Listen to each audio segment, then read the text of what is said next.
दुनिया भर में RNN टीवी देखने वालों को ईद मुबारक। इस वक्त RNN स्टूडियो में जो शख्सियत मौजूद हैं कि मेरे दिल के बहुत करीब हैं, one and only Sahir Ali Bagga. Welcome to the show sir and Eid मुबारक। खैर मुबारक, बहुत अच्छे लग रहे हैं आप सर। बिल्कुल, ये डिजाइनर मुझे सेम लग रहा है। हाँ बिल्कुल। ईद के शोज की बुकिंग पकड़ते हैं। कॉन्सर्ट था मेरा चांद रात को दुबई में, तो एक दिन पहले होती है ईद। वो फ्लाइट्स का ऐसा मिसहैप हुआ कि ईद पे मुझे वहीं पे रहना पड़ा। फैमिली में से बच्चों की रोने की फ़ोन आए मुझे। उसके बाद फिर मैंने फैसला किया कि मैं कभी भी ईद के दिनों में कोई कॉन्सर्ट नहीं लूँगा। जब आप स्टेज पे चढ़ गए और आपने माइक पकड़ लिया और आपने तहलका मचा दिया, तो अब कंट्रोल करना वेट को। जब आप स्टेज पे 3-4 घंटे खड़े होते हैं, के लिए आपको वेट नहीं चाहिए। आप देखते होंगे कुछ लोग जो बैठ के गाते हैं ज़मीन पे, वेट की वजह से होते हैं। वो उनका शौक नहीं होता ज़मीन पे बैठना। परेशानियां नू गल नाल ला लिया, तेरे नाल दिल जद ना मैं ला लिया, केड़े एक शन मार के बजा लिया।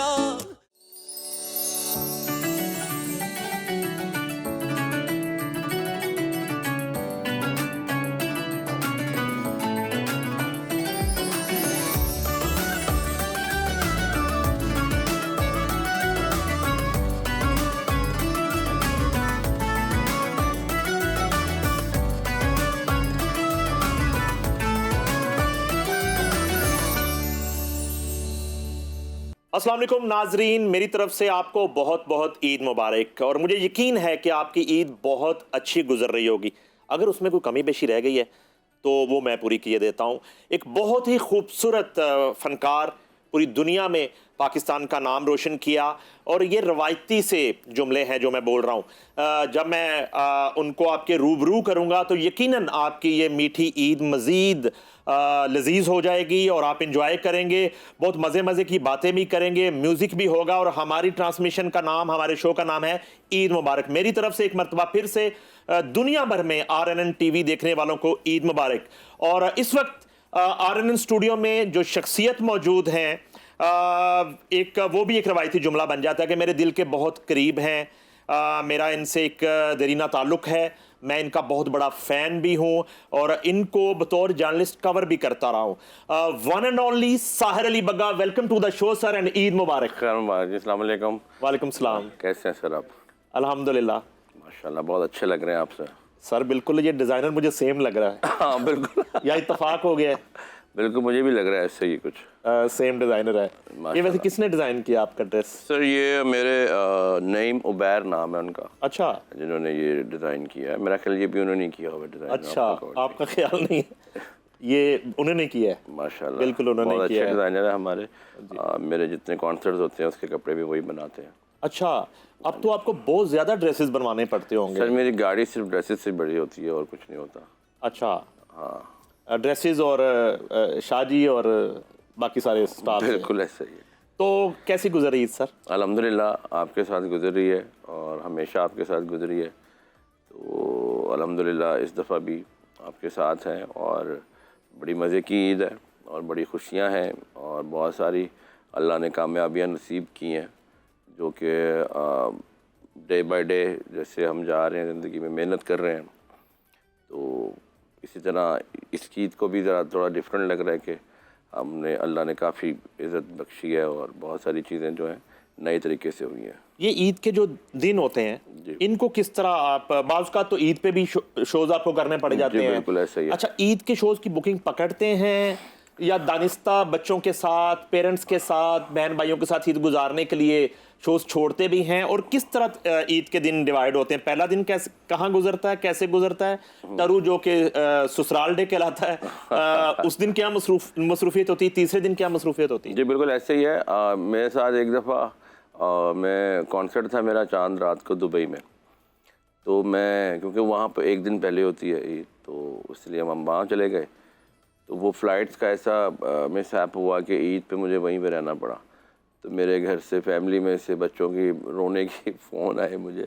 उसके बाद फिर मैंने फ़ैसला किया कि मैं कभी भी ईद के दिनों में कोई कॉन्सर्ट नहीं लूँगा, क्योंकि यही एक दिन है जो बच्चों के साथ उनकी खुशियाँ होती हैं, फैमिली की खुशियाँ होती हैं।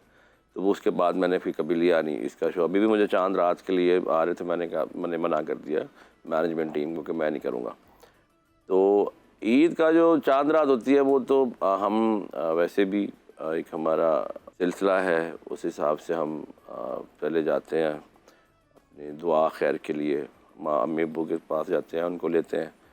तो फिर हम बीबी पाक दामन जाते हैं, फिर हम दादा साहब जाते हैं, दुआ करते हैं सारे साल के लिए अच्छी। उसके बाद फिर फर्स्ट डे जो होता है अम्मी अब्बू की तरफ ही होते हैं घर में, जो हमारा वहाँ पे खाने बड़े मज़े के आपको पता है फिर और बनाए होते हैं। फिर सेकंड डे जो होता है वो दूसरे अम्मी अब्बू के घर जाना होता है। इसी तरह फिर तीसरे दिन जो होता है ना, फिर मैं किसी को नहीं देखता, वो फिर मेरा और आपका दिन होता है, आपको पता ही है। अच्छा ये बताएं कि अम्मी के हाथ के तो खाने हमने बड़े खाए हैं। हाँ जी। उसके अलावा जो है ना दूसरे नंबर पे खाना घर में कौन बनाता है? मैं पूरे घर की बात कर रहा हूँ। मेरी वाइफ बहुत अच्छा खाना बनाती है। अच्छा, जबरदस्त। वो अम्मी से सीखी हुई है, क्योंकि जब वो आई थी उनको नहीं आता था बनाना इतना खास ना। तो वो फिर हमारी, आपको पता है फैमिली में गाना और खाना है ज़्यादा ज़रूरी चीज़ जो है। तो वो असल में उन्होंने अम्मी से सीखा और बहुत अच्छा बनाती हैं। आपने तो खाया है उनके घर हाथ का बहुत दफ़ा माशाल्लाह। आपकी जो स्पेशल डिशें भी होती हैं जो आपको पसंद है, आपको पता चला कि नईम भाई आए हैं तो वो ये खाते हैं। वो खानों का ये जो सिलसिला है एक हमारी फैमिली का, ये शुरू से बहुत एहतमाम से चलता आ रहा है कि जब भी हम अब ईद पे जो बनना है वो पहले से प्लान हो रहा है। माशाल्लाह मेरे बाकी भाई हैं भाभियाँ बहुत अच्छा बनाते हैं। कंपोजिशंस बन रही हैं, सारी कंपोजिशन तैयार हो रही है उनकी कि किस टाइम पे किस दिन किसने क्या करना है, क्या क्या होना है। अच्छा, तो वो पूरा एक ये 3 दिन चीट डेज भी होते हैं हमारे लिए, जब भी डाइट वगैरह हैं तो इन दिनों में नहीं करनी। अच्छा मैं इसी चीटिंग की तरफ आना चाह रहा था। हाँ। अच्छा पहले तो जो है ना वो काबिल कबूल था। हाँ। धनिया गोश्त भी और करेले गोश्त भी और देसी मुर्गी भी सब कुछ। और निहारी भी और पाए भी, ये सब कुछ काबिल कबूल था जब तक ड्रम प्ले हो रहा था। हाँ। ड्रम पे तो ड्रम भी बैठा रहे तो कोई फर्क नहीं पड़ता, उन्हें तो ड्रम ही बजाना है। ड्रम भी आपको छुपा देता है। उसके बाद जो है ना दूसरी सीढ़ी और फिर तीसरी सीढ़ी, जब आप स्टेज पे चढ़ गए और आपने माइक पकड़ लिया और आपने तहलका मचा दिया, तो अब कंट्रोल करना वेट को, तो ये किस तरह फिर?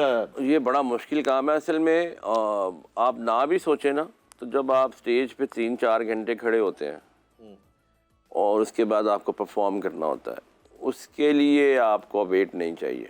आप देखते होंगे कुछ लोग जो बैठ के गाते हैं ज़मीन पे, वेट की वजह से होते हैं वो, उनका शौक नहीं होता ज़मीन पे बैठना, उनका वेट होता है तो ज़मीन पे बैठ जाते हैं आराम से कि हम इजी से गाएं। अच्छा जी, ये मेरे लिए एक नई बात है कि जो ज़मीन पे बैठ के गा रहा है उदा वेट चेक कराओ जरा। वेट चेक करो, मशीन लेके आओ, उदा गाना के बाद चेक कराओ, पहले वेट चेक कराओ। वो मसला असल में ये होता है कि जब आप गा रहे होते हैं तो आपको सांस बहुत चढ़ रहा होता है। आपका असल में गायकी का जो गीत गाना असल में जो या पॉप गाना उसके अंदर सबसे बड़ा मसला ही सांस का है। वो आपने मैनेज करना होता है, आपको रोक के पूरी लाइन बोलनी है। तो वो आप खड़े होके कर रहे हो तो आप साथ परफॉर्म भी कर रहे हो तो वो मैनेज नहीं होता। बहुत कम लोग हैं, जैसे कि अभी इसी वजह से पहली दफ़ा जब किया था माइकल जैक्सन ने किया था कि वो पीछे से सीडी चलाते थे, प्ले करते थे तो ऐसे गाते थे और साथ डांस करना होता था। उनको सांस चढ़ता डांस करते हुए, जब आपको सांस चढ़ता तो आपकी आवाज़ सही निकलती नहीं है।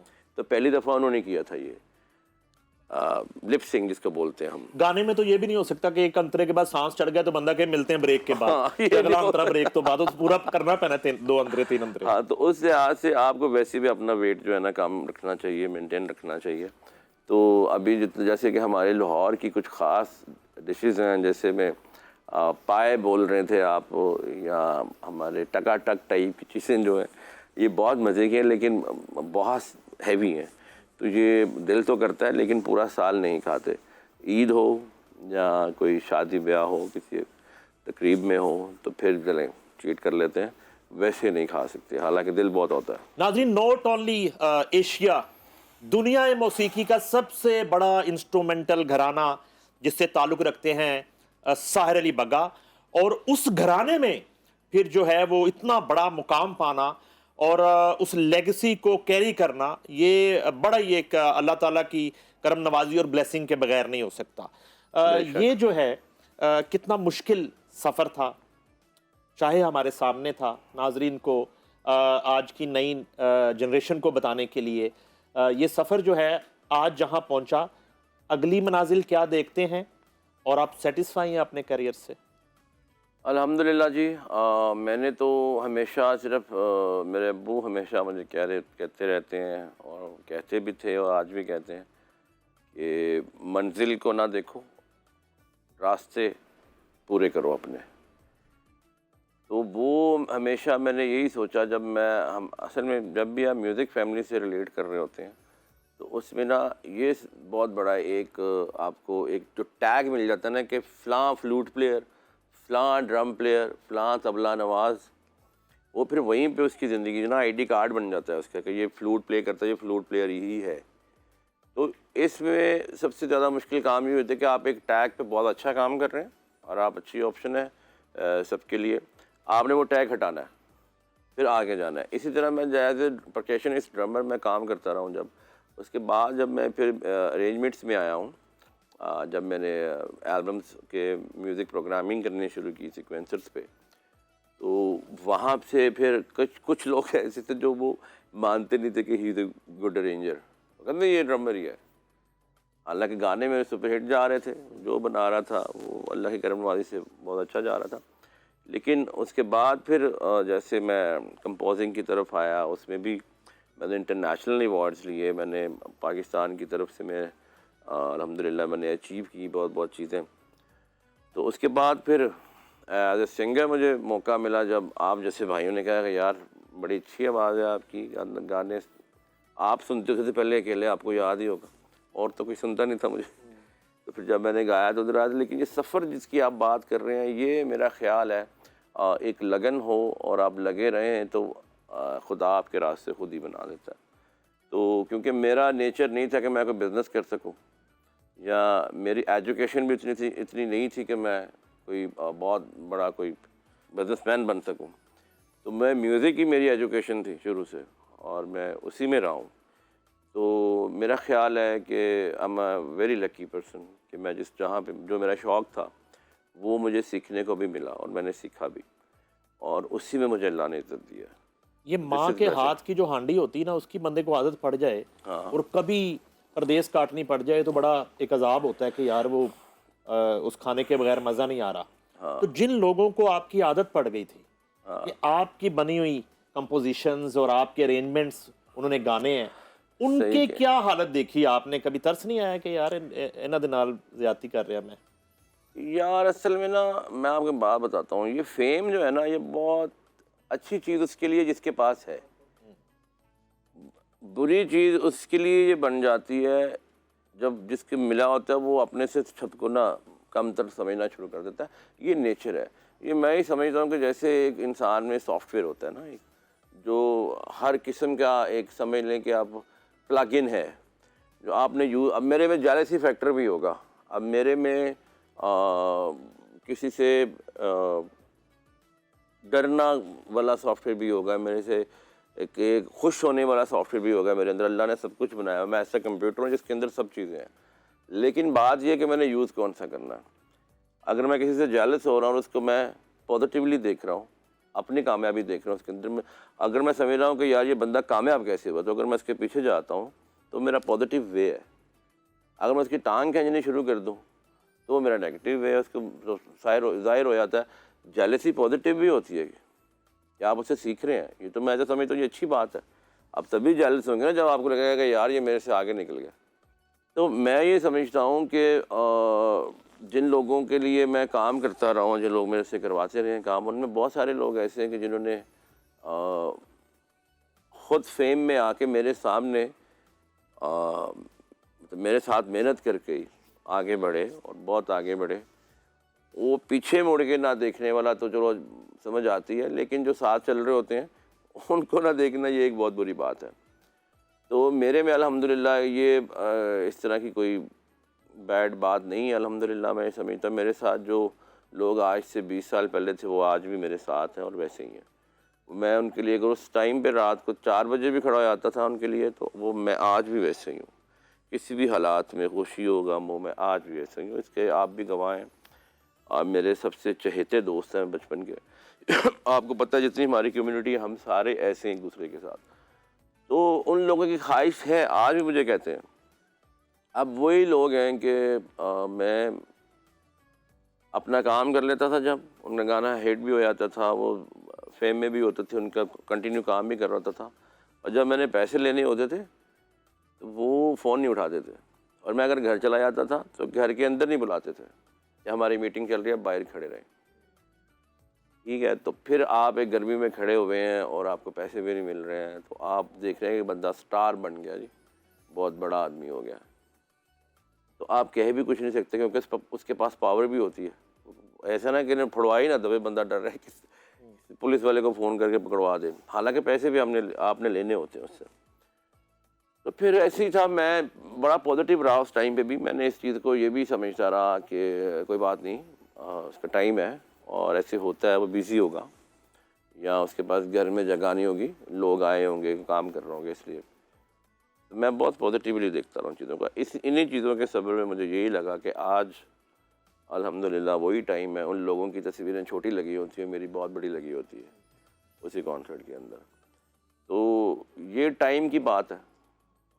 मेरा कोई मुकाबला नहीं था किसी के साथ, ना मैंने कभी बनाया मुकाबला। मैं सिर्फ लगा रहा हूँ और मेरा एम जो था वो कोई ख़ास मुझे भी नहीं पता था, क्योंकि आज आपको भी नहीं पता होगा ना, आज से साल पहले कि आपने RNN चैनल ऑन करना है और आपने करना है उस पर काम, आपको भी नहीं पता होगा ना। आप मेहनत कर रहे हैं, अब मेहनत कर रहे हैं तो आज आपने इतना बड़ा सेटअप भी माशाल्लाह बना लिया, वो अल्लाह ने आपकी मदद की, आपकी नीयत थी। तो मैं अगर सोचता हूँ, मैं तो सिंगर मानते नहीं अपने आप को, ठीक है, और मैं अगर सिंगिंग कर भी रहा हूँ तो वो मेरे अंदर एक अल्लाह की तरफ से एबिलिटी है, वो लोगों को समझ आ रही है। मैं गाता हूँ, मुझे खुद अपनी आवाज़ पे यकीन नहीं आता कि ये मैं गा रहा हूँ, तो मुझे खुद की आवाज़ भी पहले अच्छी नहीं लगती थी, अब अच्छी लगती है। आज ईद का दिन टाइम है, के साथ सारी चीज़ें चेंज हो जाती देखिए आप ये बड़ी ना वो एक मैंने आपकी सारी गुफ्तगू सुन ली है और उसमें कुछ चीज़ें आप ठीक भी हैं जो आपने कही हैं, कुछ क्या सारी सही हैं भाई। कुछ अंतरे मैं नहीं मानता आपके। क्यों नहीं मानते आप? इसलिए मैं नहीं मानता। आपकी भी दोस्तियां अभी तक नहीं हैं? दोस्तियां मेरी तो देखिए, मेरी बात सुने, नहीं, मेरी मैं बात एक क्या ऐसी सुने? ऐसी सीट पे बैठा हूँ जिस पे मुझे थोड़ा सा सर मेजबानी के आपने प्राइस। पूरे बटन बंद किए हुए हैं, तो आप दो खोल लेंगे ना तो आप सारी चीजें वापस आ जाएंगी। अच्छा मेरी बात सुने, आप जो है ना, जो अपनी वज़ादारी से काम ले रहे हैं, मैं ज़रा खुल के बात कर लेता हूँ कि आप जो बात कर रहे थे उस वक्त के एक डर वाली बात तो मैंने कभी आप में नहीं देखी। बगा जो है हमेशा जगा भी रहा है और अपने काम का जो है ना वो बगा भी रहा है। मैं आपसे पूछना आज ये चाह रहा हूँ कि आप क्या एक्सपेक्ट कर रहे थे। बाज़ का तो होता है कि इंसान ज़िंदगी के 10 साल 20 साल 30 साल किसी के साथ गुजार देता है, मगर वो पंजाबी की मिसाल है, राह पे आ जाने या वाह पे आ जाने। जब आपको उसके साथ वाह पड़ता है तो आपको पता चलता है कि इस बंदे की नेचर ये थी, इसका रवैया ये था। बाज़ का तो आप जिंदगी गुजार देते हैं किसी के साथ, नहीं पता चलता, लेकिन उसके दिल का आपको पता नहीं होता कि उसकी फीलिंग आपके लिए क्या है। अच्छा, ये वो मरहला था।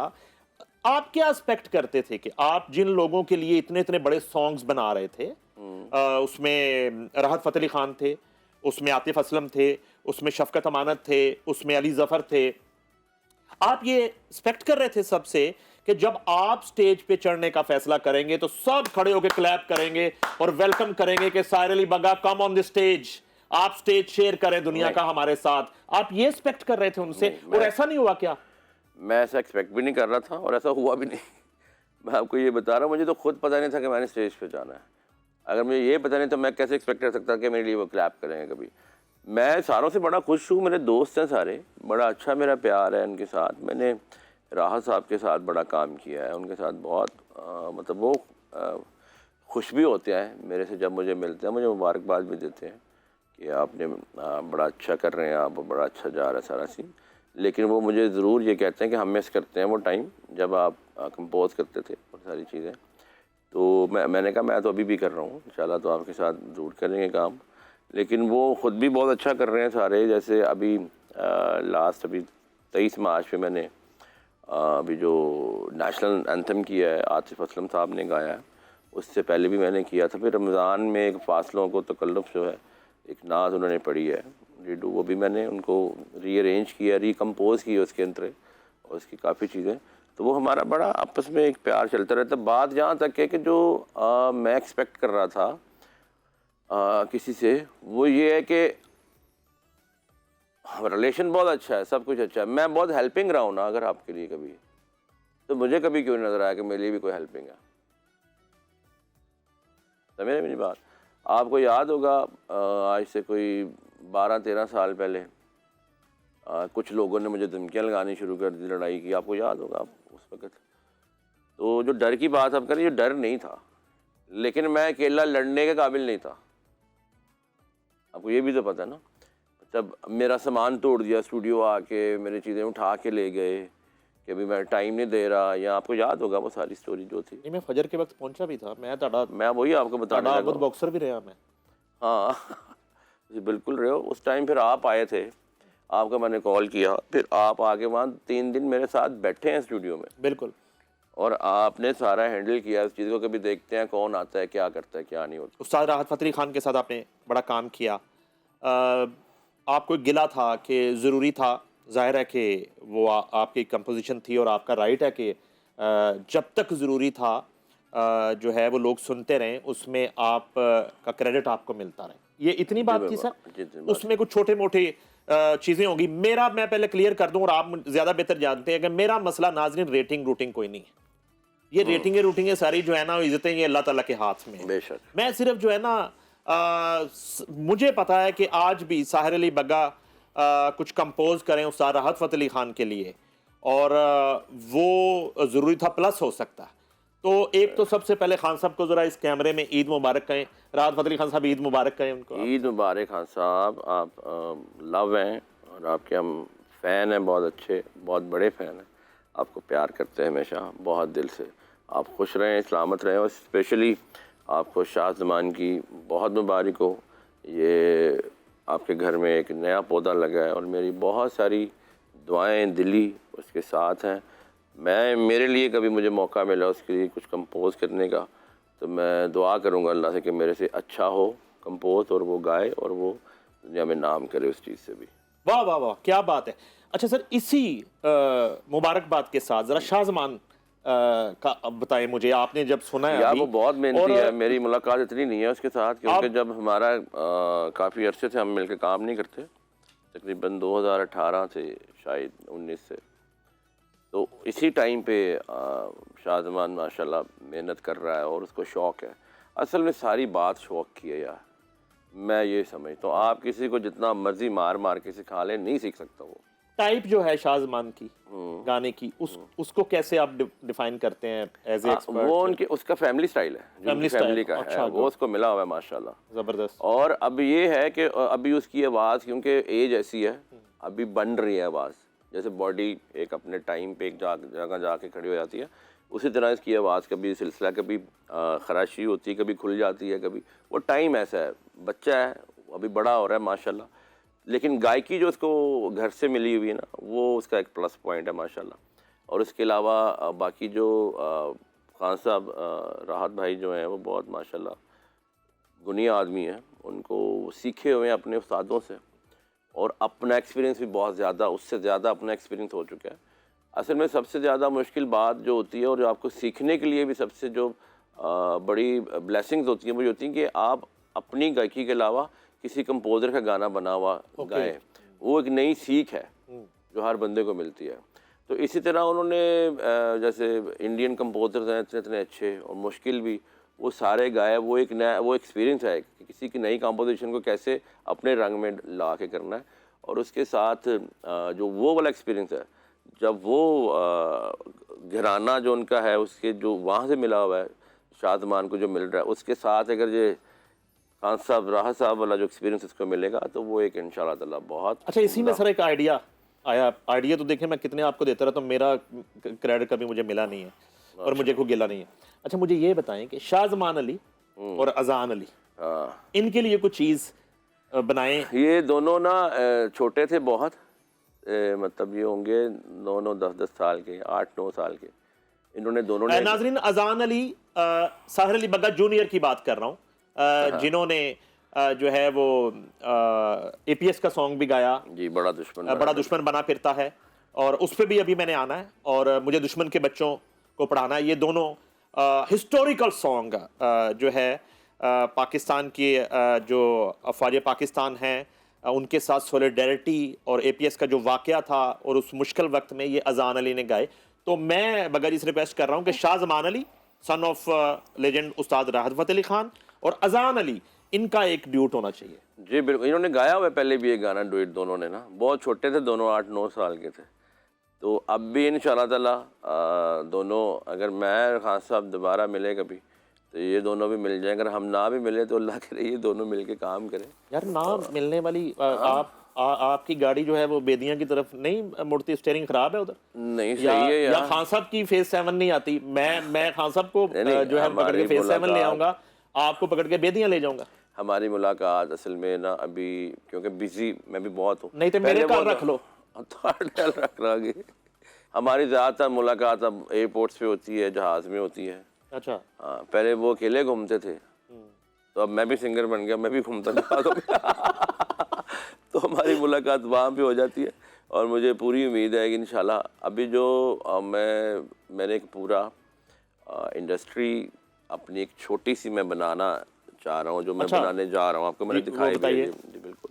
मैंने बरकी रोड पे अपनी मेरा एक लैंड था, उसको मैंने बहुत ही खूबसूरत और बहुत ही दिल से और बहुत ही मेहनत के साथ, जहां आप साहर अली बग्गा हाउसिंग सोसाइटी बनाना चाह रहे थे, ये वो वाली जगह बरकी वाली? अच्छा, Bagga housing society Bagga housing society. आने पर यार ये बड़े मुश्किल काम है भाई। ये तो वो वाले काम है ना जिसमें आपको जगह टैक्स ही बड़ा देना पड़ता है, तो ये इन कामों में हम नहीं पड़ते। रियल एस्टेट जाहिर है कि एक हाँ, तो डिफरेंट वो हम फील्ड है, इन चक्करों में वो आपका टेम्परामेंट नहीं है, टेम्परामेंट नहीं किसी है। आर्टिस्ट का हो नहीं सकता टेम्परामेंट। हाँ वही ना, तो मैंने इसमें जो है ना बड़ी मेहनत करनी पड़ती है एक ही प्लॉट को 4-6 लोगों को बेचने के लिए। वही ना, ये फ्रॉड जो है ना ये आपसे होगा नहीं। हाँ हम कर नहीं सकते ये। अच्छा, तो मैंने वहाँ पे अपना एक पैलेस बना लिया है, जिसको मैंने पूरा एक इंडस्ट्री, मेरी एक छोटी सी इंडस्ट्री है वहाँ पे, जहाँ पे मैंने हॉल्स बनाए हैं म्यूज़िक के लिए।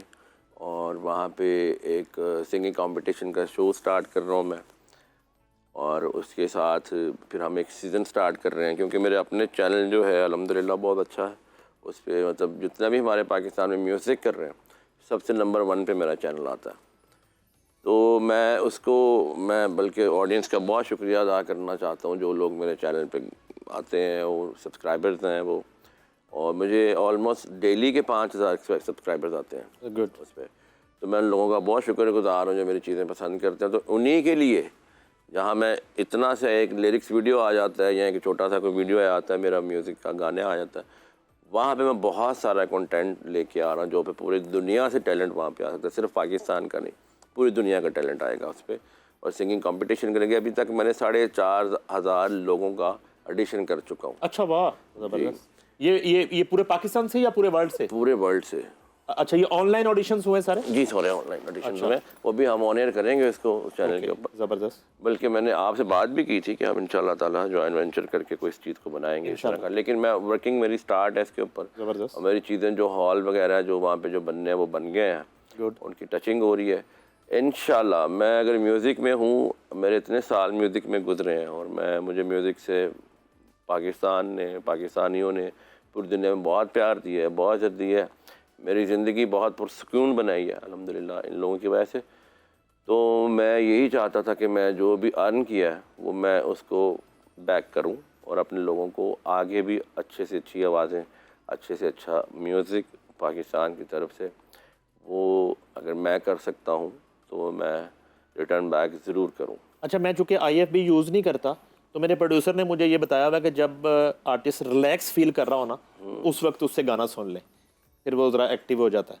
तो आप हमें इस ईद के मौके पे कोई अच्छी सी चीज़ सुनाएं अपने फैंस को, जो पूरी दुनिया में आपको सुनना चाहते हैं। और ईद की जान जब तक फिदा नहीं होती, क्या पूरी रस्में वफा नहीं, क्या कहने, मज़ा आ गया। Thank you sir. बड़े अरसे के बाद जो है ना थोड़ा सा इतनी खूबसूरत मेलोडी, और ये कवाली स्टाइल है। अगर आप जी मैंने कवाली स्टाइल में गुस्ताखी ना करूं तो जी बिल्कुल कवाली स्टाइल में तबला जैसे बज रहा है, जैसे क्लैप अच्छा। है उसके अंदर, वो मैंने इसी तरह किया। लेकिन ये गज़ल है उनकी, अपना पूनम अलाबाजी साहब की। अच्छा, कमाल लिखा है जी, लिखी हुई मुझे बड़े अच्छे वर्ड लगे थे। तो अच्छा मैंने सर, कहा कवाली पे मैं आपसे बात करना चाहता हूँ। जी जरूर। कवाली नाल की हो रहा है इस मुल्क की चजराया थे मैंने दसो। कवाली तो अब जो है शादी ब्याह में कवाली, कैफेज में कवाली, यानी कि बाजार से चीनी लेने जाए तो कहते हैं जरा एक पहले कवाल बैठाया है सुन लो। वो कैफे में 8 बजे तक वही कवाल जो है ना वो चाय बना रहा होता है, और 8:30 बजे ना वो कुर्ता पहन के और वो कवाल बन जाता है। ये यानी कि कवाली के साथ क्या हो रहा है, जरा मुझे बताएं। यार असल में ना मैं आपको बताता हूँ, कवाली एक ऐसी प्रैक्टिस है कि जो कि हमें सुनने में बहुत अच्छी लगती है। उसकी वजह ये है कि इसका जो कवाली का जन्म कहाँ से हुआ है। एक तो कौल पेश करने से है, इसको जो हम सूफ़ी में देखते हैं कि हमने इसको दरबारों पे ऐसे हुआ करता था ये। लेकिन उससे पहले भी जब हमारे जब पूरा खित्ता है, कोई टेक्नोलॉजी नहीं थी, जहाँ पे स्पीकर्स नहीं थे, जहाँ पे माइक नहीं थे, जहाँ पे एक बंदा अगर गा रहा है तो वो 25 लोगों को उसकी आवाज़ नहीं जा सकती ना कहीं भी बैठे। तो इसलिए कवाली की एक टीम बनी थी कि 20-25 लोग मिल के गाते थे, तो फिर 100 बंदे को, बड़ी 50 बंदे को आवाज़ चली जाती थी। वहाँ से इसका एक जो पार्टी बोलते हैं इनको, कि इनका एक ग्रुप जो बना था वो बना इस तरह था। उसके बाद जब इनके पास शो नहीं होते थे, ये दरबारों पर भी चले जाते थे। तो उसके बाद जब दरबारों पे टाइम नहीं मिला तो फिर ये शादियों में भी चले जाते हैं। तो अब ये है कि जितना भी कवाली का सिलसिला है वो एक बहुत, मुझे तो ख़ुद को बहुत सुकून मिलता है। उसका एक जो साउंड है उसकी कवाली की, जो इतने सारे लोग मिल के गा रहे होते हैं। लेकिन अभी जो हुआ है, हम कवाली को जो हम शादियों पे ये सोचते हैं कि बहुत सारे पैसे हो रहे हैं तो हम कुछ भी गाते हैं कवाली के अंदर, वो गलत है मेरे ख़्याल से। जैसे कि आप एक कवाली का एक रंग जो है, कवाली की एक जो निस्बत है उसकी, वो एक बहुत सूफ़ी और बहुत रूहानियत है उसके अंदर। अगर हम उसके अंदर गाने भी गाना शुरू कर देंगे तो वो थोड़ा अच्छा बगा जी, मर्दाना गाना तो ज़्यादा आप अपने लिए बनाते हैं, तो जो जनाना गाना है, हाँ, इस वक्त कौन ख़वातीन सिंगर्स जो आपको लगता है कि आपकी कंपोजिशंस के साथ वो इंसाफ कर पाती हैं, या फिर आप कॉम्प्रोमाइज़ करते हैं, कभी आसान करते हैं कंपोजिशंस को? हमारे ना यहाँ पे एक तो सबसे बड़ी बात है, कोई भी इंस्टीट्यूट नहीं है जहाँ पे आपको सिखाया जाता है। क्योंकि टैलेंट होना एक और बात है, वो ज़ाहिरी बात है, टैलेंट होगा तो उसको पॉलिश करने से भी आप बहुत अच्छे हो जाते हैं। एक सबसे बड़ी ये बात है, क्योंकि हमारा मुल्क में इतनी इजाज़त नहीं दी जाती कि जो फीमेल सिंगर्स हैं वो किसी एकेडमी में जाएं और सीखें। वो टैलेंट की बेस तक ही होती हैं कि टैलेंट की बेस पे आप आ जाएं और उनको स्टूडियो में आप रिकॉर्ड कर लें लाइन बाय लाइन। तो हमारे यहाँ पे इस तरह सिंगर्स के टैलेंट बहुत अच्छे हैं, बहुत अच्छी है बातें हैं, लेकिन उनके पास सिखलाई के लिए वो यूनिवर्सिटीज़ म्यूज़िक की जो हैं, या वो जैसे पूरी दुनिया में है, इवन इंडिया में बहुत ज़्यादा हैं, आप देखते ही होंगे। और इसके अलावा जितना यूरोप है हमारा, जितनी भी हमारी दूसरी बड़ी कंट्री हैं, उसमें सारा सिखाया था। हमारे में ये नहीं है, लेकिन हमारे पास जितना टैलेंट है ना, बहुत बड़ा टैलेंट है हमारे पास पाकिस्तान में फीमेल सिंगर्स का, जिनमें मैंने बहुत काम भी किया उनका वो काफ़ी, मतलब उनको इतना चांस नहीं मिला, या वो फैमिली की वजह से उनको उतना वो कर नहीं पाए काम, लेकिन अभी वो कर रहे हैं मेरे साथ। अफशा फवाद है एक सिंगर। अच्छा। She is a very good singer, बहुत ही एक आप समझ लें कि एक गॉड टैलेंट है उनकी आवाज़ में, और जो होता है ना बॉर्न टैलेंट, वो वाला है उन पे। लेकिन वो काम भी बहुत सिलेक्टिव किया उन्होंने। इसी तरह हमारी जो आयमा बेग है, उन्होंने मेरे साथ ही पहला गाना किया था। मैंने इनको देखा था उनकी चीज़ें, उनकी आवाज़ बहुत अच्छी है, बहुत मॉडर्न आवाज़ है उनकी, और बहुत अच्छा गाती हैं वो। इसी तरह हमारे जो जितने पंजाब की सिंगर्स हैं, जिनमें बहुत बहुत बड़े नाम हैं, उन्होंने बहुत बहुत अच्छा काम भी किया।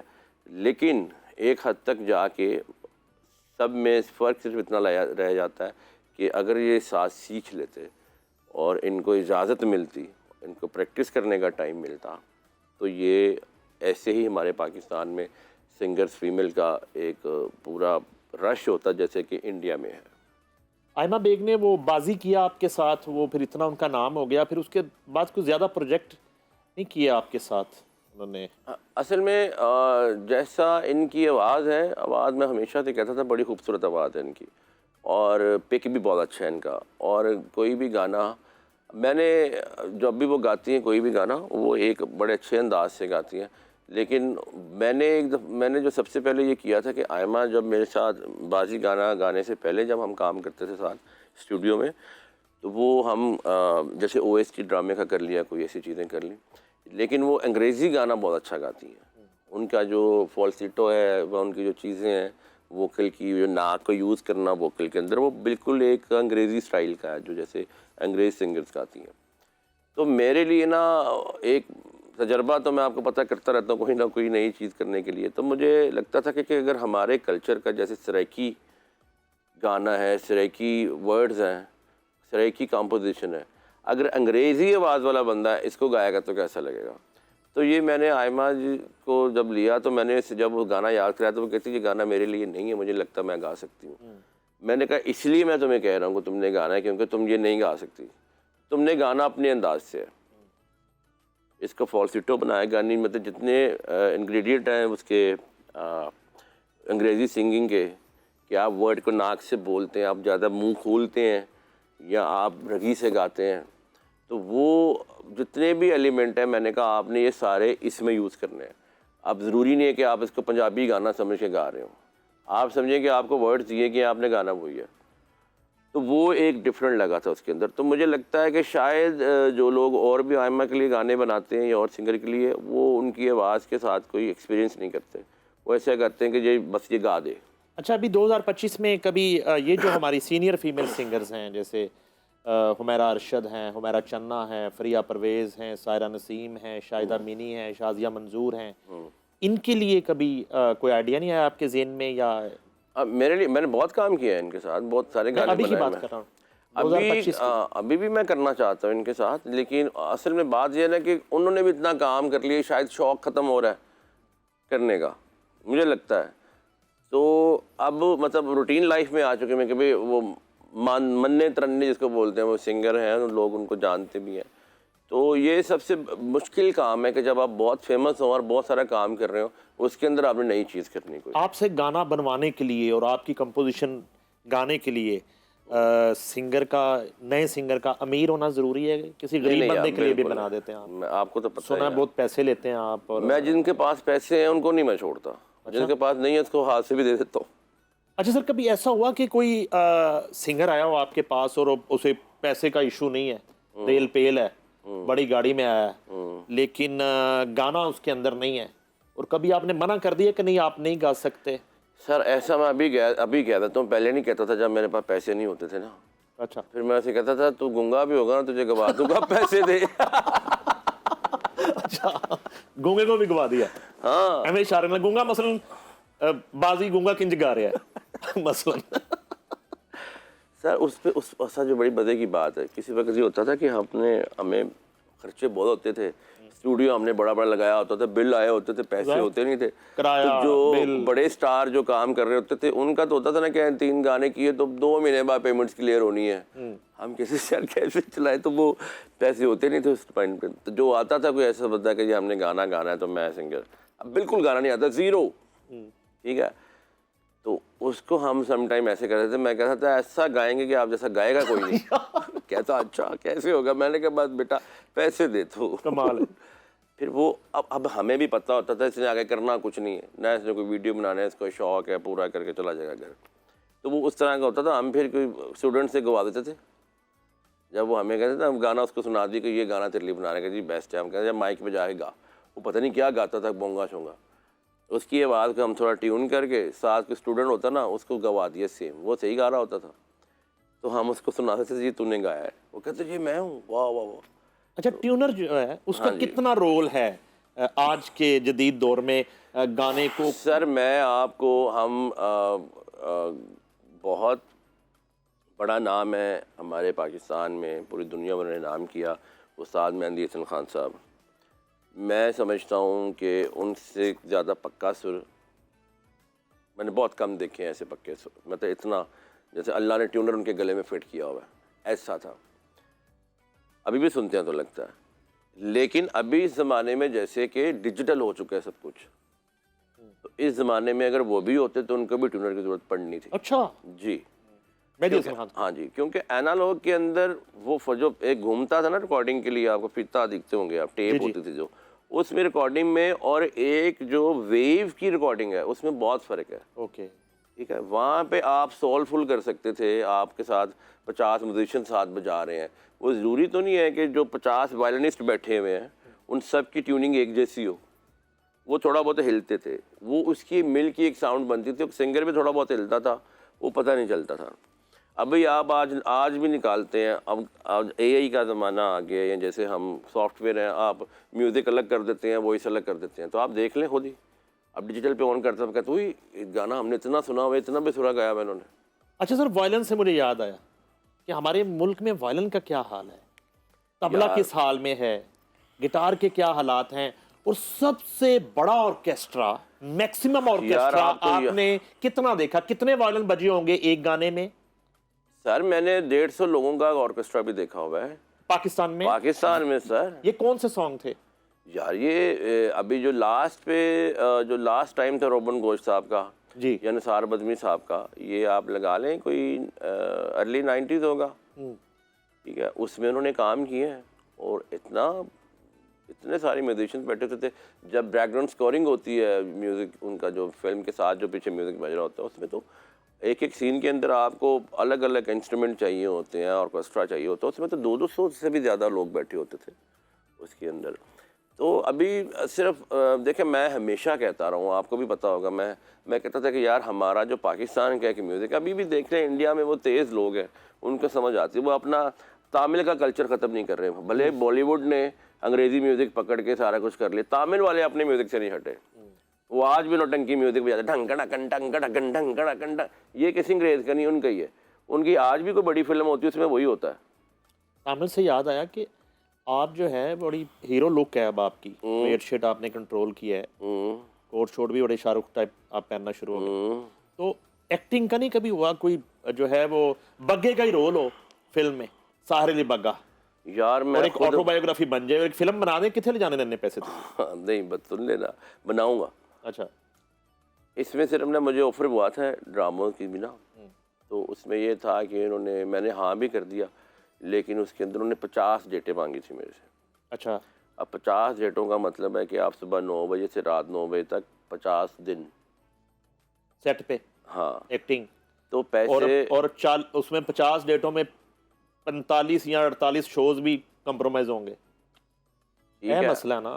तो पैसे मसला। उतने भी नहीं मिल रहे थे कि मेरे 5 शो की पेमेंट भी हो 50 दिन में। वो आपको जो मीटर की आदत पड़ गई ना, डेली डॉलर जो प्लस होते हैं, नहीं वो रुक ये जाने बात से। नहीं है। अच्छा, दिल मेरा कर रहा था करने को, ऊपर से मैंने कहा अगर बुरी एक्टिंग होगी मेरे से अभी मैं क्या करूँगा। सिक्योरिटी भी आता था, उसमें एक पठान का रोल था, तो वो नेगेटिव से पॉजिटिव होता है, इस तरह का रोल था। मैंने सुना, मैंने प्रैक्टिस भी की थोड़ी, डायरेक्टर के साथ बैठा भी मैं, स्टोरी राइटर के साथ भी, और काफ़ी मैंने कपड़े शपड़े भी बनवा लिए जो पहनने थे, लुक भी बन गई। अच्छा, फिर वो शूटिंग के हिसाब से हम देख रहे थे, जैसे अभी अप्रैल स्टार्ट हुआ है तो इसकी एक हमारी कॉन्सर्ट की डेट्स हैं। अब मैं सारी छोड़े जा रहा हूँ, मैंने कहा ये भी छोड़ दो, ये भी छोड़ दो, शूट पे जाना है, इस जगह पे शूट है, छोड़ दो छोड़ दो छोड़ दो। और मैनेजर कहते यार किस कम्मे पे गए हो तो खुदा आधा बात है। तो फिर मुझे वो छोड़ना पड़ा। मैंने कहा यार मैं नहीं कर सकता, टाइम का सबसे बड़ा इशू है। अगर हम सोचें कि हम कुछ बनाएं तो मैं बनाऊँगा ज़रूर फिल्म, क्योंकि मेरी ज़िंदगी की वैसे स्टोरी है बहुत बड़ी, आपको पता ही है कहाँ से कहाँ आया हूँ। इसमें बड़ी चीज़ें हैं, इसमें बड़े मेरे फेजेस ऐसे हैं ज़िंदगी के कि जो बहुत मुसीबतों भी मैंने देखी हैं और बहुत खुशियाँ भी देखी हैं। इसमें जेल भी काटी हुई है मैंने हॉस्पिटल में अपने ऑपरेशन भी करवाए हुए हैं, अलग अलग, मेरे कमर का जैसे हुआ था आपको पता ही है। तो बहुत सारे फेजेस मेरे ऐसे हैं ज़िंदगी के।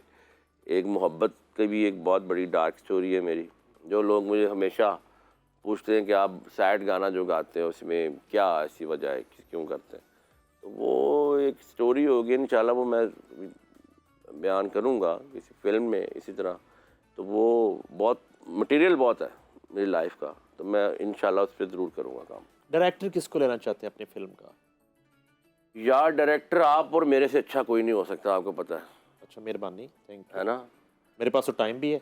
मैं वही तो कह रहा हूँ, तो हमारे पास अब तो आप बिजी हो गए, फिर हम दोनों जब अवेलेबल होंगे ना आराम से, तो हम ही डायरेक्ट करेंगे। अच्छा, और स्टोरी तो आपको भी सारी याद है। स्टोरी तो मुझे याद है, स्क्रिप्ट तो मुझसे अच्छा कोई नहीं लिख सकता। कोई नहीं लिख सकता। तो फिर हम इंशाल्लाह बस थोड़े से पैसे और कमा लें, शुरू कर देंगे। और कास्ट क्या सोची आपने? यार कास्ट मैं आपको तो ज़रूर लूँगा उसके अंदर। अच्छा देख लो ਹੁਣ ਤੁਸੀਂ हाँ रियली कास्ट का जिक्र कर बहुत बुरा हो जाना है। नहीं मैं पता क्यों कह रहा हूँ, देखें आपकी इस वक्त जिसको जो है- ना लिया ना उसका रिप्लाई देखेंगे आता है शो के बाद। सर मैं कहता हूँ कि एक दो- नाम ना पूछ किसी का। अच्छा हाँ साहिर अली बग्गा की जिंदगी पे बनने वाली ऑटोबायोग्राफी जो है उसका स्क्रिप्ट मैं लिख रहा हूँ बिल्कुल। और डायरेक्टर भी ऑलमोस्ट फाइनल है, कास्टिंग जो है अब शुरू होगी और इसमें यकीनन ज्यादा जो रोल हैं वो जनाना होंगे और मेल रोल भी होंगे कुछ। मैं अकेला काफी नहीं लगता तुझे? आप अकेला काफी, आप अकेले काफी हैं रियल है भी ऐसे ही ना। जी, तो मैं रियल की बात कर रहा हूँ, फेक स्टोरी तो हमने बनानी नहीं है, ये तो कह फेक स्टोरी तो बनानी नहीं है। चलें इसके ऑडिशन हम ईद के बाद स्टार्ट कर रहे हैं नाजरीन, और बिल्कुल साहिर अली बग्गा की ऑटोबायोग्राफी में काम करने के शौकीन हजरात वो RNN TV से रब्ता करें ताकि जब भी शूटिंग शेड्यूल तय पाए तो हम आपको सेट पे इनवाइट कर सकें। अच्छा सर ये बताएं कि बॉलीवुड जो है जी वो हमेशा ड्रीम रहा, कोई माने ना माने, ऐसा ही है। बॉर्डर पार से वहाँ का कोई बड़ा ही फीका आर्टिस्ट भी आया ना तो हमारी बड़े बड़े नाम इंडस्ट्री के वो उनका मुंह उधर होता था। बिल्कुल ऐसा ही है। तो आप बॉलीवुड के हवाले से क्या सूरत हाल रही, कभी ऑफर्स हुई आपसे चीज़ें बनवाने के हवाले से, गंवाने के हवाले से और साथ काम करने के हवाले से? अगर ऑफर्स आई तो वो कौन सी प्रोडक्शन थी, कौन लोग थे, किन्होंने रब्ता किया? सर मैंने काम किया है। पहली दफ़ा तो मैं जब गया था मैंने उस्ताद ग़ुलाम अली ख़ान साहब की एल्बम थी जनरेशन नाम की, जो कि उनके साहबजादे जो आमिर ग़ुलाम अली भाई हैं उन्होंने की थी। मेरा उनके साथ बहुत प्यार है, बचपन से मेरे दोस्त हैं। हम दोनों ने मिल के बहुत काम किया है, बहुत कुछ सीखा उनसे भी। तो उन्होंने एक एल्बम प्रोड्यूस की थी जिसमें उन्होंने ख़ुद भी गाया था, फिर ग़ुलाम अली साहब ने भी गाया था। आशा भोसले जी थी उसके अंदर उनके साथ डुएट में जनरेशन एल्बम पे। वो मैंने एल्बम किया था। उस ज़माने में मेरे से मेरी मुलाकात हुई थी इंडिया में, आमिर साहब ने करवाई थी। आनंद राज आनंद म्यूज़िक डायरेक्टर हैं जो, वो उस ज़माने में उन दिनों में कांटे फिल्म का म्यूज़िक कर रहे थे। तो उनके साथ मुलाकात हुई तो वहाँ पे बहुत सारी चीज़ें डिस्कस हुई। उन्होंने कुछ मेरी चीज़ें भी मेरे से ले लीं और मुझे उसके पैसे भी दिए और वो गाने आए भी। उनमें कई गानों में मेरा नाम ही नहीं आया क्योंकि वो इंडियन म्यूज़िक डायरेक्टर ज़्यादातर ऐसे ही करते हैं, टैलेंट से वो म्यूज़िक की शॉपिंग करते हैं ना। लोग आपसे पूछेंगे कि कुछ आपको याद है तो कुछ सुनाएं अपने बचपन का या अपने बुजुर्गों का। विंडो शॉपिंग जो होती है तो वो कर लेते हैं, तो वो आपको बाद में बताते हैं कि जी वो मैंने आपकी चीज़ ले ली। और अभी भी मैंने एक कंपोज़र के साथ काम किया, मेरा दोस्त बन गया अब तो मैं, लेकिन उसका नाम जानना चाहता, बुरी बात है। वो मेरे से ऐसे बात कर रहा है और उसने रिकॉर्डर लगाया हुआ था, तो मैं खुल के बताया जा रहा हूँ कि यार हमारी ये कंपोजिशन थी, हमारी ये कंपोजिशन थी, मैंने ये बनाया था, वो सब रिकॉर्ड कर रहा है। और तीसरे दिन मुझे कॉल करके कहते हैं कि यार वो तुम्हारी कंपोजिशन थी मैं यूज़ कर रहा हूँ, तो मुझे बताओ कितने पैसे लोगे। मैंने कहा है ऐसे इसको याद कैसे रहेगी वो। तो फिर उसने मुझे कहा कि मैं रिकॉर्ड कर रहा था सारा कुछ, मैंने तुम्हें बताया नहीं। बहुत पहले मुंबई भी आपने जाके पाकिस्तानी फिल्म का म्यूजिक शायद बनाया था, वहाँ जाके जी वहाँ पे हमने किया था। मैं एक दिन लौट के आऊँगा। हाँ जी, वो लौट के नहीं आया एक दिन कभी। वो हुमायूं सईद का डेब्यू मूवी थी। जी बिल्कुल। मैंने असल में जो मुझे उसमें मैं आईफा में, हमें आईफा अवार्ड भी मुझे मिला था, आपको याद होगा। 2012 में मैंने किया था कॉकटेल फिल्म का म्यूज़िक। हाँ कॉकटेल का किया था। हाँ जी, सैफ अली की जो मूवी थी उसका किया था। लेकिन जब वो गाने हिट हुए, नॉमिनेशन में आ गए, तो इंडियन इंडस्ट्री ने एक बैन निकाल दिया मेरे लिए स्पेशल कि आप जब वहाँ पे काम करते हैं ना बॉलीवुड में, आपके पास एक आइडेंटिटी होना चाहिए, उसका कार्ड नंबर होता है कि आप ये करते हैं। तो वो जिसके पास नहीं होता उसको वो दोबारा काम नहीं करने देते। तो सिंगर्स के लिए थोड़ी आसानी होती है क्योंकि वो गाने लगा देते हैं, उनको चले जाते हैं। वो कोई वहाँ के लोग जो ये जो इसका जो अदारा है जो इस चीज़ को देखता है, वही रिश्वत देते हैं, उनको पैसे देते हैं, तो वो चलता रहता है, उसको कोई रोकता नहीं है। तो मेरा क्योंकि इतना स्ट्रॉन्ग रिलेशन था नहीं इंडिया में, क्योंकि मैं बैकबोन पे काम कर रहा था एज ए कंपोज़र, सामने आया नहीं था, आवाज़ नहीं आई थी मेरी। तो उसके बाद वैसे सबके लिए ही बंद हो गया 2013 में, आपको याद ही होगा कि इंडिया में आप काम नहीं कर सकते। लेकिन ये है कि बॉलीवुड एक कंप्लीट इंडस्ट्री है जिसको आप समझ सकते हैं कि जिसने बहुत सारे हीरोज़ बनाए, बहुत सारे हीरोज़ ने सिंगर्स बनाए, बहुत सारे सिंगर्स ने हीरो बनाए। हमारे यहाँ पे पिछले 50 साल से ऑलमोस्ट हीरो ने गाना ही नहीं गाया ना। पहले सुल्तान शाही साहब ने गन पकड़ी हुई थी, कुल्हाड़ी पकड़ी हुई थी, उसके बाद शान भाई ने पकड़ ली वही गन, वही कुल्हाड़ी, वही धोती, वही मूछें। तो गुस्से से देखता रहा हीरोइन को, गाना कहाँ गाना था, रोमांस तो हुआ ही नहीं। तो वो फिर लड़की की आवाज़ें आती रही हैं, लड़के को चांस ही नहीं मिला गाने का, ना जहाँ पे सिंगर जो थे भी वो भी बेचारे छोड़ के इंडस्ट्री। अच्छा, सर बॉलीवुड माजी और हाल जी, किस सिंगर जो है आपने कभी चाहा हो कि ये शख्स मेरी कॉम्पोजिशन गाता? तो मुझे जो सिंगर देखें, अभी सबकी आवाज़ें ना, माइक भी जो अभी चल रहे हैं या अभी जो साउंड चल रही है डिजिटल, वो आप भी नोट कर रहे होंगे, जितने भाई हमारे इस वक्त सुन रहे हैं, जितने लोग यहाँ भी बैठे हुए हैं, वो सबकी आवाज़ एक जैसी लगती है, क्योंकि वो साउंड ऐसी बन गई है। उसके जो कंप्यूटर में जो आप डालते हैं तो सबकी आवाज़ एक जैसी लगती है। मैं म्यूज़िक कंपोजर हूँ, मैं गाने बनाता हूँ, मुझे समटाइम लगता है कि अच्छा ये फलां बंदा ही गा रहा है, और वो नहीं होता वो, ठीक है। हमारे पहले ऐसे होता था कि जैसे रफ़ी साहब की, गुलाम अली खान साहब की, मेहंदी हसन खान साहब की, किशोर साहब की, इनकी आवाज़ें अलग अलग नज़र आती थी। वो गाते थे तो लग जाता था कि ये वो रफ़ी साहब गा रहे हैं या गुलाम अली साहब गा रहे हैं। तो अब नहीं लगता कि कौन गा रहा है। तो इसलिए आज भी जो सिंगर हमारे इंडिया में चल रहे हैं या गा रहे हैं, जैसे राहत फ़तेह अली खान साहब हैं, उनकी अलग आवाज़ है, तो वो राहत फ़तेह अली खान एक शनाख्ती कार्ड है, एक वोकल का एक नाम है। इसी तरह आतिफ़ जो है, उनका एक अपना नाम है, उनकी अपनी आवाज़ है। तो मसला सिर्फ यही है कि हमारे यहाँ भी और इंडिया में भी सब एक जैसा ही गाना शुरू कर दिया सब ने। मैं इसलिए हमेशा कहता हूँ कि हम अपने कल्चर को प्रमोट करें। मैं हमेशा, आप देखें, मैं कोक स्टूडियो भी गया था, उन्होंने मुझे बहुत कुछ कहा कि आप इस तरह ये अंग्रेज़ी गाना सुनिए, इस तरह का सुनिए। मैंने कहा था मैं ये नहीं करूँगा, मैं अपने कल्चर को प्रमोट करूँगा, अपने कल्चर को प्रेजेंट करूँगा। मैं हमेशा कहता हूँ कि यार कोई दूसरे मुल्क से बंदा बैठ के पाकिस्तानी म्यूज़िक लिखे, उसने सुनने को दिल करे, तो वो पाकिस्तानी म्यूज़िक फिर वही निकला है जो ब्रिटिश में चल रहा। हमारा अपना तो रहे ना। अच्छा, एक तरफ जो है ना ज़रूरी था जैसी, और सैकड़ों OST की मेलोडी और बड़े एक जिसको आप कहते हैं सॉफ्ट सॉन्ग्स, और दूसरी तरफ सरहदों पर वलवला और जोश, खून गरमाने वाले तराने। ये क्या कॉम्बिनेशन है? और ख़ास तौर पे जो शोहदा के लिए जब आप चीज़ें बनाते हैं, जी बिल्कुल, वो क्या फीलिंग होती है उनके लिए जब चीज़ बनाते हैं? फिर नारा तकबीर जब वाघा बॉर्डर पे बजता है और पाकिस्तान जिंदाबाद गूंजता है, ये ज़रा फीलिंग्स हमारे साथ शेयर करें, और इन सरहदों के मुहाफ़िज़ों से इतना लगाव जो है आपका, उसकी वजह बताएं। सर ये देखें, ये मेरा काम है, म्यूज़िक बनाना, म्यूज़िक में रहना, म्यूज़िक करना। और वैसे तो मैं हूँ इंसान ना, मेरे अंदर वो सारे एलिमेंट हैं कि मैं किसी का दुख देखता हूँ, मुझे दुख होता है, मैं किसी की खुशी देखता हूँ, मुझे खुशी होती है, मैं अपने पाकिस्तानियत देखता हूँ कि मेरे अंदर मेरी हुब्बे वतनी कितनी है, या मैं किसी अपने फ़ौजी भाई को देखता हूँ तो वो मेरे अंदर भी जागता है वो सारा कुछ। तो जो मैं निकालता हूँ, मैं अपने काम से उसको निकाल लेता हूँ। जैसे कोई शायर गज़ल भी लिखता है बहुत खूबसूरत, उसके बाद वो फिर एक जहाद पे सॉन्ग भी लिख सकता है कुछ, या वो किसी शहीद के लिए भी लिख सकता है। उसी तरह सारे एलिमेंट मेरे अंदर as a person, as a इंसान मेरे अंदर हैं, मैं अपने काम से निकाल लेता हूँ। मुझे कोई सिचुएशन सुनाते हैं कि जी ये ड्रामे की सिचुएशन है, इसमें लड़की जो है उसको उसके हस्बैंड ने छोड़ दिया, उसको मारा, उसके साथ बड़े जुल्म हो रहे हैं, तो हम उस तरह का गाना बना देते हैं।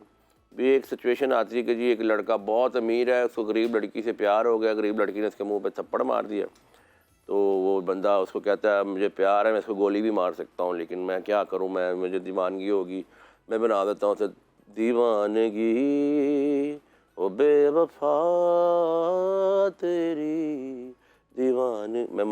ये एक मेरा जो सीखा हुआ है, जो मेरा काम है, उसमें मैं बना देता हूँ उसको। इसी तरह बाकी चीज़ें भी मैं हमेशा मैं बहुत फील करता हूँ इस चीज़ को। मुझे जब भी कभी मैं बहुत दिल से मेरे से कोई अंदर से निकले चीज़, तो वो मैं हमद नात पढ़ता हूँ, मुझे बड़ा सुकून मिलता है उसके साथ। और उसके साथ मैं किसी शोहदा के लिए, किसी शहीद के लिए कुछ चीज़ बना दूँ, वो मेरे बड़े दिल से, मेरे दिल के बहुत करीब होती है। वो मेरा क्योंकि असल होता है, वो उसमें मेरा नकली नहीं है कि जब मैं किसी लड़की के लिए गाना बना रहा हूँ, वो तो मैं उसको फील करके बना दिया, ये असल है। क्योंकि आज भी अपने कॉन्सर्ट्स की वजह से मैंने नोट किया है कि आप ड्रामों के ओएसटी छोड़ देते होंगे, आप किसी सिंगर का बनाने वाला गाना छोड़ देते होंगे, फिल्म का म्यूजिक छोड़ देते होंगे, मगर 23 मार्च आ जाए, 6 सितंबर आ जाए, 14 अगस्त आ जाए बिल्कुल। मैं और अपने मुल्क के लिए जो नहीं है वो शोहदा का कोई भी दिन आ जाए। अब देख रहे हैं इतनी सारी कंट्रोवर्सी चल रही होती हैं हमारे मुल्क में, जैसे जमहूरियत की या जितनी पार्टीज़ हैं वो पता नहीं क्या क्या, आप सोशल मीडिया पे आप देखते होंगे क्या क्या प्लान कर रहे होते हैं लोग, फजूल से कोई ना कोई कंट्रोवर्सी चला देते हैं पकड़ के। मुझे भी कई बीच में रगड़ देते हैं जी कि मैं तराने गा रहा हूँ पाकिस्तान के हालात क्या और तुम गाने गा रहे हो। या मैं नहीं समझता कि अगर आप हालात ख़राब हैं तो मैं हालात ख़राब बताना शुरू कर दूँ आपको। मैं तो पाकिस्तान को खुश देखना चाहता हूँ हमेशा, और मैं पाकिस्तान की खुशी के लिए गाऊँगा इंशाल्लाह। और मैं पाकिस्तान को कभी अगर पाकिस्तान अल्लाह ना करे कभी ज़िंदगी में पाकिस्तान के लिए कुछ बुरा हो रहा है तो मैं उस बुरे पे गाना बनाऊँगा, मैं ऐसा कभी नहीं करूँगा। मैं अपने वतन को हमेशा ऊपर रखूँगा। कितने तराने अभी तक बनाए हैं अफवाज पाकिस्तान के लिए खास तौर मेरे असल में सारे पाकिस्तान के सब सिंगर्स ने गाए हैं जो मैंने ख़ुद भी गाए हैं, और उनमें तकरीबन कोई ऑलमोस्ट 30+ हैं, और जो मैं तकरीबन सबके लिए बना चुका हूँ आई थिंक 150+ है। 6 सितंबर नाजरीन योम दिफा जो है अफवाज पाकिस्तान के साथ सॉलिडेरिटी करने के लिए मैंने साहिर अली बग्गा के साथ वाघा बॉर्डर पे एक शो किया, और वो बड़ा ही एक हमारे लिए खुशगवार लम्हा था जब वहाँ पे फ़ौजी भाइयों की फैमिलीज़ वहाँ पे मौजूद थी, उनके बच्चे मौजूद थे। और उस दिन मुझे पता चला कि आज भी बॉर्डर्स पर जब शाम को परेड होती है और परचम की सेरेमनी होती है तो वहाँ पे सबसे ज़्यादा जो तराने बजाए जाते हैं वो साहिर अली बग्गा के हैं। तो आपको कौन सा तराना जो है वो गा के बहुत एक रोंगटे खड़े कर देने वाला? यार एक तो जो सबसे पहला मुझे जो लगता है ना, जो मैं ख़ुद भी गाता हूँ तो मुझे एकदम जज्बा ऐसा आ जाता है कि मुझे मेरा गला ख़राब भी हो ठीक हो जाता है, पता नहीं कैसा कोई अल्लाह की तरफ से ये है। वो पाकिस्तान जिंदाबाद है। वो तो सुनाइए जरा, पाकिस्तान जिंदाबाद। सुना देता हूँ। और वो मैं ये भी शेयर करूं कि वो वसीम बदामी हमारे दोस्त और इकरारुल हसन साथ थे, वो होस्ट कर रहे थे उस शो को, और वहाँ भी हमने ये सुना उस माहौल में वो तराना। जी बिल्कुल। जी प्लीज। दिल की हिम्मत वतन, अपना जज्बा वतन, मन की सच्ची लगन, सीधा रास्ता वतन, खाई है ये कसम खाई है बाखुदा, सुन ले दुश्मन सभी ये वतन है सदा, हर दिल की आवाज, दिल दिल की आवाज, पाकिस्तान जिंदाबाद। तो ये मेरे दिल के सर बहुत करीब है, और मैं लोगों को बिल्कुल सीधे साफ बताना चाहता हूँ, हमारे पाकिस्तान की हर कौम, हर बंदा, हर बच्चा, हर बूढ़ा, हर भाई, हर बहन, मैं सबका बहुत एहसास प्यार करता हूँ। मैं हमेशा उनके लिए खड़ा हूँ ज़िंदगी में। और जो ये ट्रोल करते हैं हमें हमारे नेशनल सॉन्ग्स को लेके या हमारे अदारों को लेके, मैं इस चीज़ पे बिल्कुल आप लोगों से रिक्वेस्ट भी करूँगा कि ये आपको जो जिसको बोलते हैं प्रोपोगंडा जो होता है, जिसके आप एजेंसियाँ जो हमारी छोटी छोटी जो पार्टीज़ हैं वो हमारे शोहदा के लिए बुरा सोचते हैं, हमारे शोहदा को बुरा कहते हैं, जो हमारे लोग जो खड़े हैं जो रोज़ जाने देते हैं, अपने बच्चों को नहीं मिल पाते, बॉक्सेस में उनके बच्चे उनको देख रहे होते हैं, उनकी लाशें आ रही होती हैं। तो इस चीज़ को ज़रा अपने दिल से सोचें कि आप ये आपके साथ हो तो कैसा लगे आपको। तो इस चीज़ को कभी भी आप आसान ना लें, इस चीज़ को आप कभी भी सोशल एक्ट ना समझें, इस चीज़ को आप कभी भी अपना चैनल चलाने के लिए इसको यूज़ कर रहे हो कि आप किसी की बुराई कर रहे हैं और आप देखें जी मुल्क में क्या हो रहा है, तो ये बहुत बुरी बात है। ये सारा हम लोगों को भी पता होता है अंदर से, आप जो यूट्यूब पे वीडियो बना रहे होते हैं आपको असल में पता होता है कि आप गलत कर रहे हैं। ये हमारे जो अफवाज है, हमारे जो इदारे हैं वो हैं, तो हमारे बच्चे, हमारे माँ बाप सुकून की नींद सोते हैं। तो इस चीज़ को हमेशा आप लोग, जो मैं आपको मैसेज दूंगा वो यही है कि हमेशा अपने अफवाज का, अपने शहीदों के लिए दुआ किया करें, अपने मुल्क के लिए दुआ किया करें। ये छोटी छोटी चीज़ें, किसी ने प्राइम मिनिस्टर बनना है, किसी ने फलां बनना है, किसी ने वो बनना है, ये तुम लोगों के काम नहीं है। तो पाकिस्तान का साथ दो, पाकिस्तान के लिए दुआ करो, अल्लाह बहुत बेहतर करेगा। बहुत ही खूबसूरत पैगाम। और अब मेरा दिल नहीं चाह रहा कि इतने खूबसूरत पैगाम के बाद जो है हम कोई और गुफ्तगू करें। उसकी वजह यह है कि जो साहिर अली बग्गा इस वक्त जो उनकी फीलिंग है ख़ास तौर पे पाकिस्तान जिंदाबाद गाने के बाद। और बहुत बड़ी बात उन्होंने की कि आज हम पूरा मुल्क जो है वो ईद की खुशियाँ मना रहा है, और हम लोग अपने घरों में अपनी फैमिलीज़ के साथ हम एक पिकनिक मना रहे हैं, एंटरटेन हो रहे हैं। उसकी वजह सिर्फ ये है कि हमारी अफवाज पाकिस्तान जो है वो सरहदों पे हमारी हिफाजत कर रहे हैं। उनके वो जाग रहे हैं, हम सो भी रहे हैं, हम इंजॉय भी कर रहे हैं, और एक पुरफिज़ा और पुरअमन जो है माहौल में ज़िंदगी गुजार रहे हैं इस मुल्क में। और इसी दुआ के साथ कि अल्लाह ताला अफवाज पाकिस्तान को और हमारे इदारों को सलामत रखे, और जो शोहदा हैं उनको हम खराज अकीदत पेश करते हैं ईद के इस मौका पर। उनकी जो फैमिलीज़ हैं बिल्कुल उनके दुख में हम बराबर के शरीक हैं। उनकी जो तकलीफ़ है और उनका जो फ़ख्र है उसको भी हम महसूस करते हैं, वो हमारे सर का ताज हैं। इस दुआ के साथ मैं इजाज़त चाहूँगा। आखिर में साहिर अली बग्गा से हम रिक्वेस्ट भी करेंगे, वो कुछ सुनाएंगे हमें एंड पे, और उसी पे हमारे आज के इस शो का इख्तिताम भी होगा। मेरी तरफ से, साहिर अली बग्गा की तरफ से और RNN की तरफ से ईद मुबारक।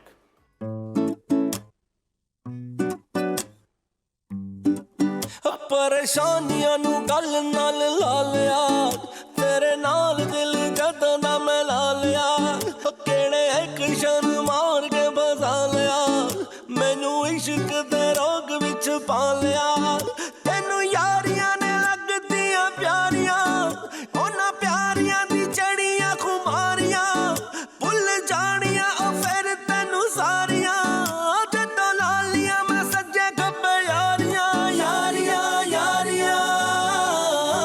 तू मेरी बेवफाई नहीं जानी, तू मेरी बेवफाई नहीं जानी, ओ बेवफा जदों ला लिया मैं सज्जे खब्बे यारियां। तू मेरी बेवफाई नहीं जानी, तू मेरी बेवफाई नहीं जानी, तू मेरी बेवफाई नहीं जानी।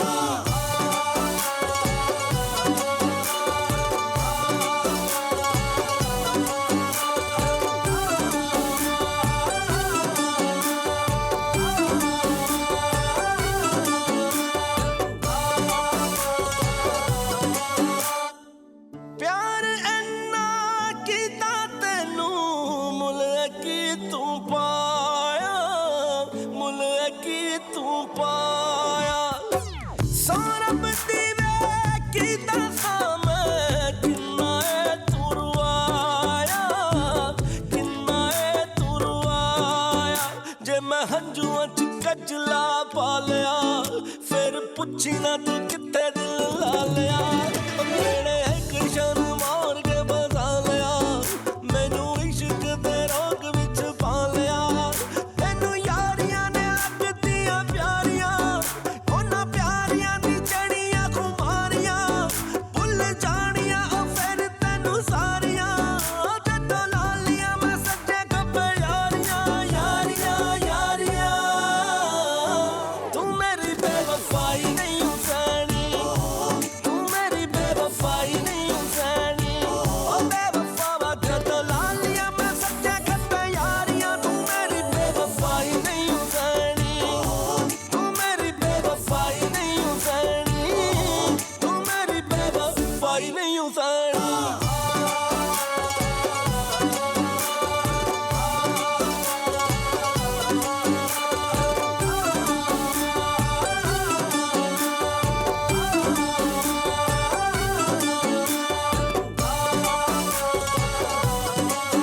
होए खुश बड़ा तू रहना है वे, गैरां दे विच बैठ के, गैरां दे विच बैठ के।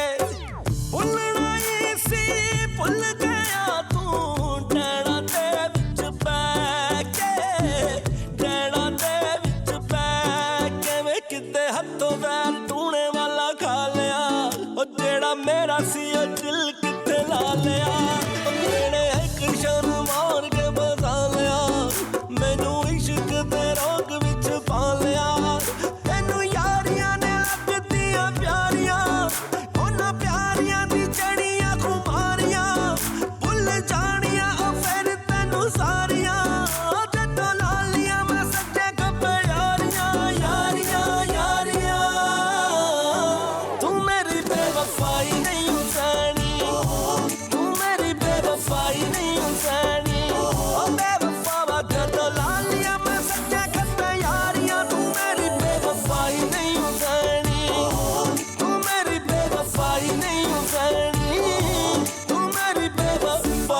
हुसैन वाह